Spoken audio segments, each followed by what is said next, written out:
Hi everybody, welcome to the next part 2 of the video titled How to Prepare Agricultural Optional for UPSC Civil Service Examination and State Civil Service Examination having agricultural optional in their syllabuses.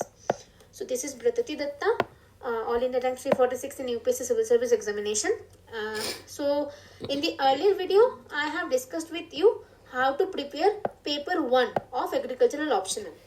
And in this particular video, I am going to tell you few tips. I am going to share with you a few tips, few suggestions as per my experiences, that I have gathered during my preparation time. On the basis of that only, I am going to discuss with you how to prepare paper 2. So, like in the previous video also, I have told you that firstly, I think what should we do? We should strictly focus. We should strictly pay focus on the syllabus, previous year question paper, and experiences. Okay, experiences of our seniors. These three things I consider are the key important components to prepare for to crack any competitive examination. Okay, within limited period of time. So in the similar note, we are going to observe that how to decode paper 2 of agricultural optional.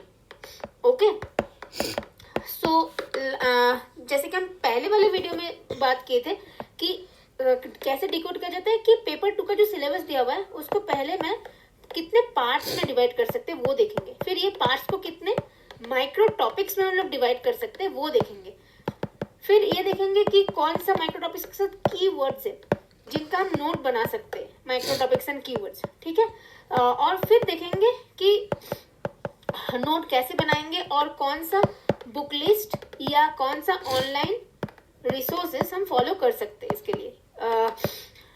ठीक है, तो चलिए, जैसे मान लीजिए अगर आप syllabus को अगर अच्छे से देखेंगे, if you will observe the syllabus very carefully, you will find that in the first part na, this from cell structure to this topic, sex link, sex influence, sex limited characters, this comes under genetics.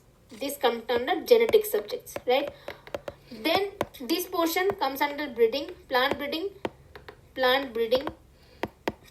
This portion seed science and technology,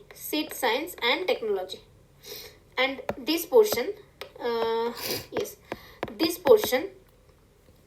this portion comes under plant physiology. Okay, plant physiology.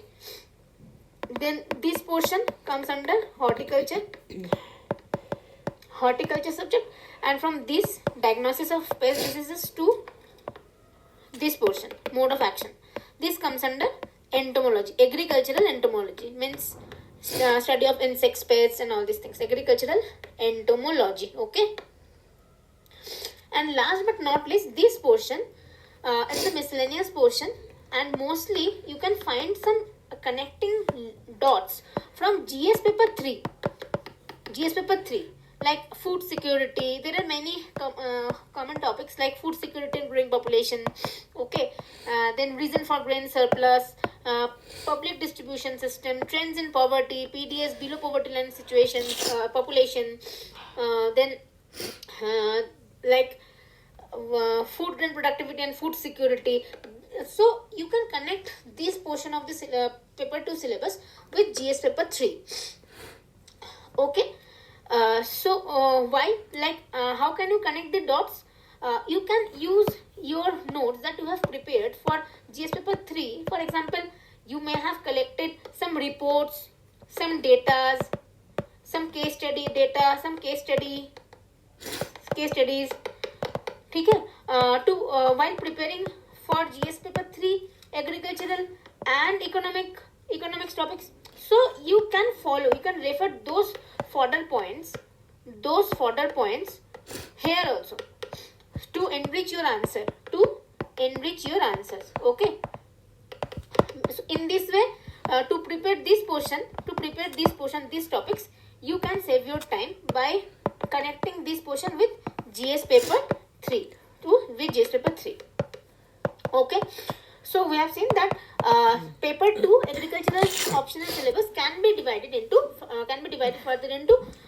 Genetics, plant breeding, seed science and technology, plant physiology, horticulture and agriculture and entomology, and last but not least as a miscellaneous portion that you can connect with GS paper 3 syllabus. तो total 7 subjects आपको पढ़ना है। Paper 2 में total agriculture optional का जो paper 2 है, इसको आपको 7 सब्जेक्ट्स टोटल आपको पढ़ना है, ठीक है। फिर आपको जब ये पता चल रहा है ना, फिर आप प्रीवियस ईयर क्वेश्चन पेपर देखो। प्रीवियस ईयर क्वेश्चन पेपर मैं पहले भी वीडियो में डिस्कस कर चुकी हूँ, जहाँ पे मैं आपको दिखाई हूँ कि आप देखेंगे प्रीवियस ईयर क्वेश्चन पेपर अगर अच्छे से फॉलो करेंगे ना, जो क्वेश्चन सेट होता है ना, वो भी कहीं ना कहीं ऐसे ही, जैसे फर्स्ट जो क्वेश्चन रहेगा पेपर 2 का, वो जेनेटिक्स से ही होगा। फिर जेनेटिक्स से कुछ क्वेश्चन होने के बाद शायद 1-2 ऐसा हुआ, फिर आपका प्लांट ब्रीडिंग से ही कुछ क्वेश्चन होगा। ऐसे ही जैसे यहाँ पे फॉलो होता है ना, वैसे आप देखेंगे सीक्वेंस जो है ना, क्वेश्चन का सीक्वेंस, क्वेश्चन का जो सीक्वेंस है ना, क्वेश्चन का जो सीक्वेंस है, वो भी ये सिलेबस में जैसे आपको दिया हुआ है, सिलेबस में जैसे आपको सब्जेक्ट्स दिया हुआ है ना, क्वेश्चन का सीक्वेंस भी उसी लाइन पे आएगा। तो फिर आप ना ऐसे कर सकते हो, प्रीवियस क्वेश्चन पेपर 2011 से आप लास्ट जो 2024 इतने जो साल का हो गया ना, इतना आप क्वेश्चन पेपर देखो। आप ये भी देख सकते हो कि जेनेटिक्स से कितना क्वेश्चन आया है, जेनेटिक्स से कितना क्वेश्चन आया है, प्लांट ब्रीडिंग से कितना क्वेश्चन आया है, हाँ, फिर एग्रीकल्चर एंटोमोलॉजी से कितना क्वेश्चन आया, प्लांट फिजियोलॉजी से कितना क्वेश्चन आया। क्यों मैं आपको बोल रही हूँ?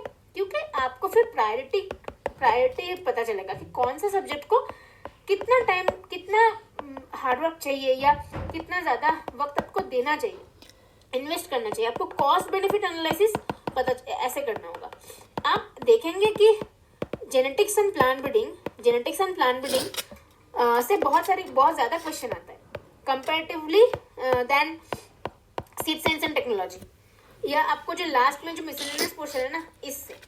तो आप अगर अच्छे से देखेंगे तो आपको ये पता चलेगा कि क्वेश्चन का जो वेटेज है, क्वेश्चन का जो वेटेज है ना, वेटेज जो है वो कौन सा सब्जेक्ट से ज़्यादा है, कौन सा सब्जेक्ट से ज़्यादा है। अकॉर्डिंगली, क्यों मैं आपको देखने के अकॉर्डिंगली आप अपना प्रायोरिटी डिसाइड कर सकते हो कि कौन सा सब्जेक्ट को कितना टाइम आपको इन्वेस्ट करना चाहिए। ऐसा नहीं कि प्लांट ब्रीडिंग जेनेटिक्स से यूजुअली बहुत ज़्यादा क्वेश्चन आ रहा है और सीड साइंस एंड टेक्नोलॉजी से थोड़ा कम क्वेश्चन आ रहा है, तो ऐसा नहीं कि आप सीड साइंस टेक्नोलॉजी पढ़ने में ज़्यादा एकदम आप सारा टाइम अपना इसी में लगा रहे हो और इसको नहीं दे रहे हो। ऐसा नहीं, आपको प्रोपोर्शनेटली देना है, आपको प्रोपोर्शनेटली टाइम को इन्वेस्ट करना है, टाइम को इन्वेस्ट करना है। और ऐसा भी नहीं कि सीड साइंस एंड टेक्नोलॉजी से कम आ रहा है इसका मतलब कि आप पूरा छोड़ ही दोगे, ऐसा भी नहीं। आपको पढ़ना है प्रोपोर्शनेटली, इसलिए मैं बता रही हूँ कि प्रोपोर्शनेटली, क्योंकि कुछ भी हो सकता है, कोई इतना अनप्रेडिक्टेबल है, या हो सकता है नेक्स्ट साल आपको सीड साइंस टेक्नोलॉजी से ज़्यादा क्वेश्चन आ जाए, तो आप कुछ नहीं बोल सकते ना। इसलिए आपको सारा चीज़ पढ़ना है, लेकिन एक थंब रूल आप मान के चल सकते हो कि यूजुअली जो ज़्यादा आता है उसको मैं ज़्यादा कंसेप्चुअल उसके पढ़ने की मैं ट्राई करूँ, या उसमें ज़्यादा टाइम इन्वेस्ट करने की मैं ट्राई करूँ। थर्ड जो है एक्सपीरियंसेस, जो जैसे मैं आपको मेरे एक्सपीरियंस से बता रही हूँ। अगर आपको कोई और भी ऐसे सीनियर मिल रहे हैं जो कि एग्रीकल्चर ऑप्शनल से तैयारी किए हैं और मतलब क्वालिफाई किए हैं या नहीं कर पाए अनफॉर्चुनेटली, तो आप उनके लर्निंग से भी आप सीखो कि उन्होंने कैसे अपना अप्रोच रखे थे, ठीक है, उन्होंने क्या मिस्टेक किए, क्या अच्छा चीज़ किए हैं, क्या अप्रोच रखे थे उन्होंने, क्या नेगेटिव मिस्टेक या क्या पॉजिटिव अप्रोच लिए थे, वो सब आप देखो। फिर अकॉर्डिंगली आप खुद का प्लान बनाओ, ठीक है। तो ये वीडियो में मैं शॉर्ट रख रही हूँ, ये वाला वीडियो। नेक्स्ट वीडियो में हम जब डिस्कस करेंगे ना, तो मैं आपको बताऊंगी कि कौन सा हर एक सब्जेक्ट्स के लिए, हर जो यहाँ पे 7 सब्जेक्ट्स हैं उनके लिए आप क्या रिसोर्स या क्या बुक लिस्ट आप फॉलो कर सकते हो, वो नेक्स्ट वाला वीडियो में बताएंगे। तो इस वीडियो में हम लोग बस इतना देखे कि एग्रीकल्चरल ऑप्शनल के पेपर 2 है जो, उसको हम कितना पार्ट्स में डिवाइड कर सकते हैं। टोटल 7 पार्ट्स, 7 सब्जेक्ट्स है। 7 सब्जेक्ट्स में आपको एक बार आप सिलेबस को अच्छे से देख रहे हो तो फिर आप अपना देखो कि प्रीवियस क्वेश्चन पेपर से आपको क्वेश्चन सीक्वेंस देखना सीखो। फिर आप ये देखो कि क्वेश्चन का वेटेज कितना है, कौन से सब्जेक्ट्स में क्वेश्चन वेटेज कितना रहता है। अकॉर्डिंगली आप प्रायोरिटी पहले डिसाइड कर लो कि कौन से सब्जेक्ट में आपको कितना टाइम इन्वेस्ट करना है, ठीक है। और मैंने ये भी आपको बताया कि एक्सपीरियंस से भी आप सीखने का ट्राई कीजिए। फिर खुद का प्लान बनाइए, ये मैं हमेशा मानती हूँ, ठीक है, जो कि मैं खुद की थी। नेक्स्ट वीडियो में हम डिटेल्स में डिस्कस करेंगे कि ये सब सब्जेक्ट्स के आप बुक लिस्ट और रिसोर्सेस आप क्या फॉलो कर सकते हो, और बताएंगे कि माइक्रो टॉपिक्स यहाँ पे मैं अब देख सकते हो ऑलरेडी मैंने ऐसे ब्रैकेट्स में दे चुकी हूँ। कुछ मैंने ऐसे कीवर्ड्स, की टॉपिक्स जो है उसको मैं ऐसे गोला बना चुकी हूँ। उसको आप कैसे माइक्रो टॉपिक्स या कीवर्ड्स, की टॉपिक्स को कैसे ये सिलेबस से आप आइडेंटिफाई कर सकते हो और कैसे आप नोट बना सकते हो, वो मैं नेक्स्ट कुछ वीडियो में आपसे शेयर करूंगी। सो इस वीडियो में इतना तक ही है। So stay tuned, goodbye, thank you.